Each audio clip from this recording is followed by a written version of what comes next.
Thing that motivates us. It's all about contributing to our well-being, to our wellness in life. And my opinion is that if we live a life with purpose, we're already halfway there. Hi everyone, and welcome to Wednesdays with Wallis. And I'm your host, Wallis Patterson. Welcome.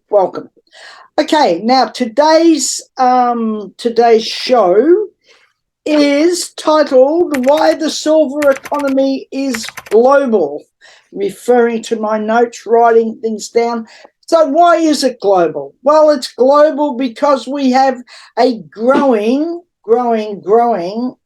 exponentially growing silver economy, meaning we have an economy of seniors that are the wealthiest cohort in the world, and there'll be by 2030 some more than 1 billion of them, people 65 plus, and that represents an enormous amount of people and an enormous amount of potential and opportunity for business, opportunity for doing business, opportunity for maybe moving into a different market than you're currently in, or sideways to accommodate this huge, massive, growing economy,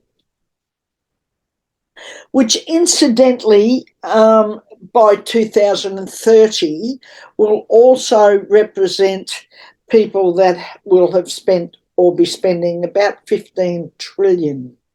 Got that? Repeat it. $15 trillion. Now, I don't know about you, but to me, that represents a lot of money, and a lot of people who are going to spend it anyway, with or without you. A little example of that is this. This might, I don't know whether this is a good example or not so good example, but I remember many years ago when I was around 50 years of age, I think at the time, and I'd been thinking for quite some time, because I left school when I was quite young, and in fact didn't get much schooling at all, and I wanted to go to school. In fact, in another lifetime, I think I would have been an academic. I love learning and doing those things. Sliding doors, who knows if that's the truth? That's the story I'm telling myself. But when I was around 50, I wanted to go to university. I wanted to go to school.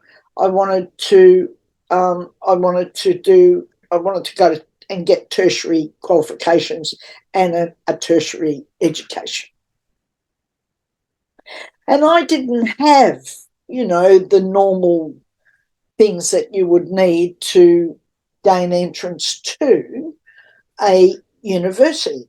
So I did some work, I did some things. Nothing is without effort. I did some things, and I filled out at that time, if you hadn't been able, you were, disadvantaged about going to school and that sort of thing, which I had been. You could apply for going in as an older, mature age student at that time. And I don't know, I think they still take mature age students. I'm not totally certain, but I think they do. So anyway, I gained entry to university based on, some things that I did and this mature age entry.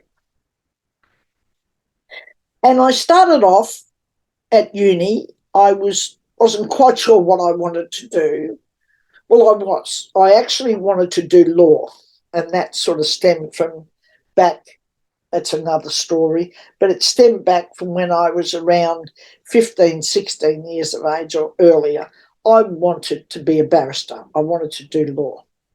So I finished up, I applied, and I didn't apply for law because that seemed to be out of my reach at the time.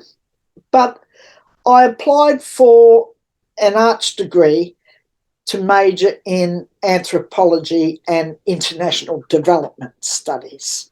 And along the way, I did very well at that. I was going along very nicely, doing very well. And I discovered on that journey that I wanted to I wanted to go to law school as well. I wanted to do law. And when I looked at it, I needed a high distinction average or something for a couple of years' work, a couple of years of, marks. And I did it. And I gained entry to law school. And the year I did, I think there were about 240 people accepted out of about 1,000. And so it was sort of, upper echelon sort of, entry sort of high mark thing. And I did that. I got into that, and I combined that with my arts degree and did, arts law. And the point I'm making here is this, that you can do anything you want to do if you really, really want to do it. You can, if you're passionate about something, if you've got something that you really, really want to do, and that, because you get older, because you've got some grey hair, because, you're an aging population, doesn't mean that you can't do things. It doesn't mean that you can't embark on things. So, servicing this global economy of older seniors or seniors, it's not just for young people. If you're an older person as well, there's, nobody knows older people better than older people. So, there's a big market there for you. There's a big opportunity for you to do things and, start a business and be entrepreneurial in that area. So for me, I'm looking at the silver economy going, it's an economy that is available to those people who have a passion to do things, who don't want to retire per se. They want to be doing something else. They want to, continue on making money, and they want to, make a difference when they make that money. And I talked about that last week. I talked about, the fact that, yes, when you look at it and you go, oh, well, seniors are the wealthiest, cohort in the world. That doesn't mean that they're sitting back on their laurels, and because they're the wealthiest and they've got money doesn't mean that they're not going to run out of money.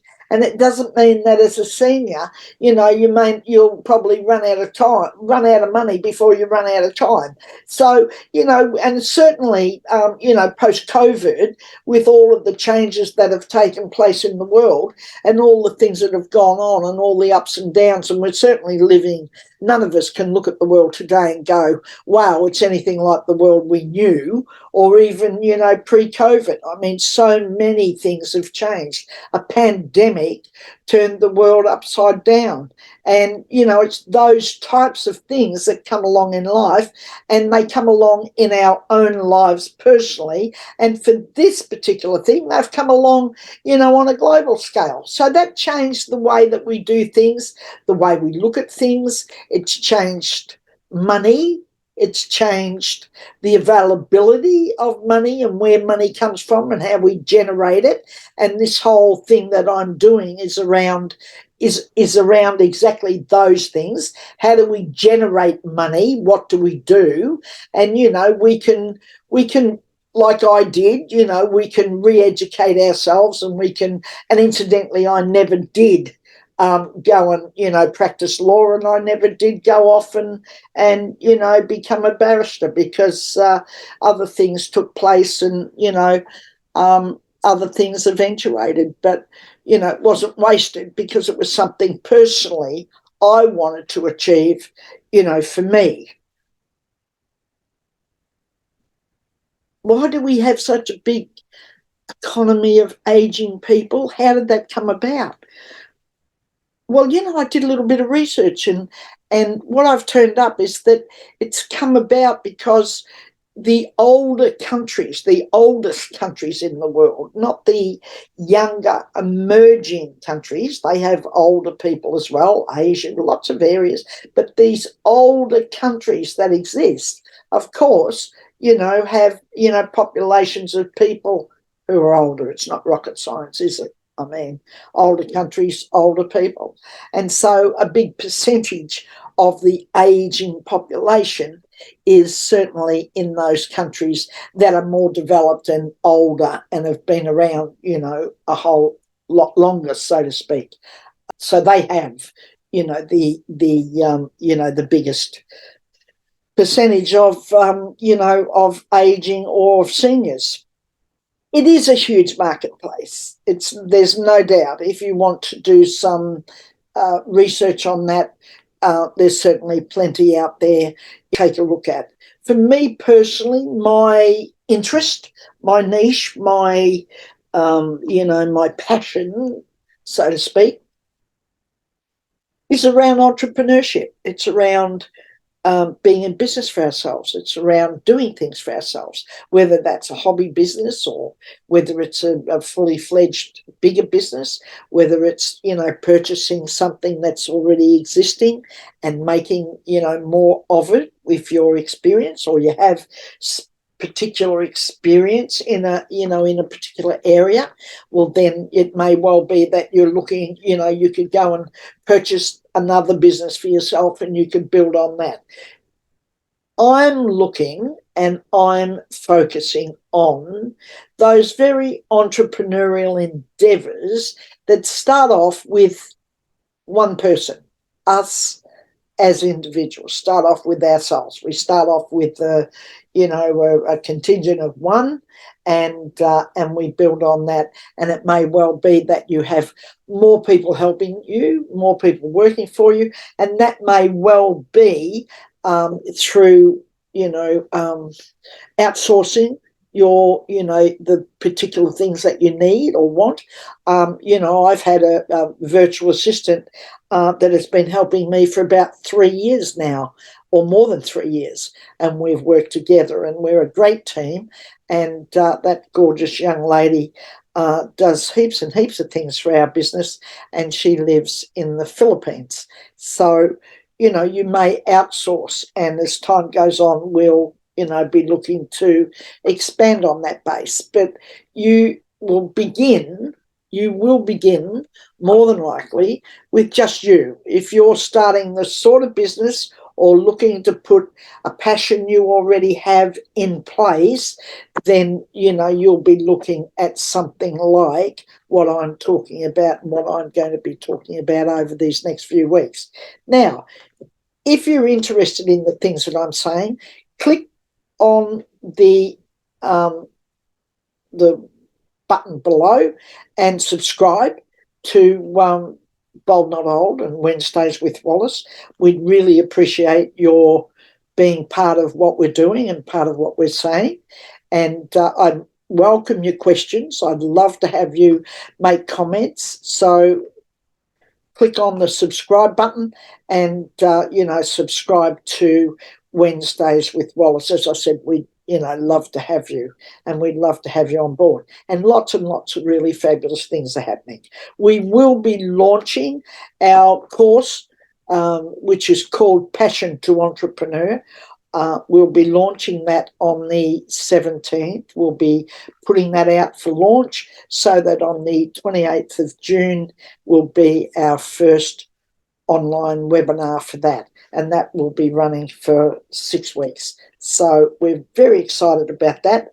And on the back of that, we're going to be, creating a membership like a think tank. So we're going to be taking it further and sharing our expertise and the expertise of many others, because we like collaboration here at Bold Not Old. That's what it's about. We love to work with other people and to collaborate with others, and so we can all bring to the table our knowledge and all of the things that'll be most helpful for you. Recapping, 1 billion people 65 plus by 2030. They will have spent or be spending around $15 trillion, and the seniors are the wealthiest cohort in the world. So if you're thinking, I don't know who my market is, I don't know who I would sell my product or service or whatever it is that you're looking to do, or whatever it is you're looking to build a business out of, if you're not sure, well then, hint, hint, perhaps you could begin there with, the senior economy. So it's called the silver economy for a reason, because obviously a lot of people at that age and at that level have got silver or white hair, as yours truly has. And some people are still colouring their hair, and that's all good too. But we are called the silver economy for a reason, and we are a global economy. So don't think that this is only in your backyard. It's not. It's in the backyard of the world. So click on the link below, subscribe, make comments, and we'll see you next week on Wednesdays with Wallis. And we'll be talking more about some of those opportunities. I want to get to talking about, well, what are some of the opportunities? What is on offer? What are some of the seniors doing? What are they involved in? What sort of businesses are they doing? And how are they doing that? And in what way? And I can assure you a lot of that is online. But we're going to be talking about that in the weeks to come. Stay tuned, and we'll see you next week on Wednesdays with Wallis. Thank you for listening. Have a great week. Enjoy yourself and be fabulous, won't you? Bye for now.